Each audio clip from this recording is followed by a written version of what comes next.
ఈ మాట చెప్పగలిగితే చాలు లైఫ్.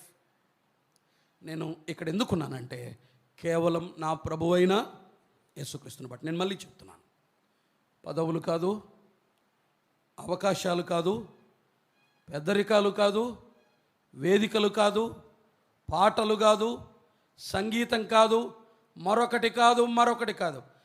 నేను ఇక్కడ కూర్చోవడానికి ఒకే ఒక్క కారణం నా ప్రభువైన యేసుక్రీస్తు. సంఘాలు పరలోకం మాదిరి కనబడుతుంది. మనం అందరం ప్రభువును ప్రేమించి వస్తే, ఆయన యొద్దకు వస్తే అంతే. మనం ఎందుకు వస్తున్నాం? ఆయన యొద్దకు. వారు ఎందుకు వచ్చారు? ఆయన యొద్ద కూడుకొనగా, ఆయన యొద్దకు రాగా. మనం ఎప్పుడు మందిరంలో లేకపోతే ఇంటి దగ్గర బైబిల్ పెట్టుకొని బయలుదేరి వెళ్తున్నప్పుడు మన మైండ్లో ఒకటి గుర్తుండాలి.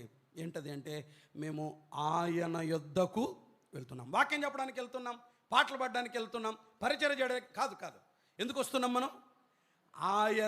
నువ్వు పాట పాడడానికే రావచ్చు, అది కాదు నీ ప్రధానమైన లక్ష్యం. మనం ఎవరి యొద్దకు వస్తున్నాం? ఆయన యొద్దకు మనం వస్తున్నాం.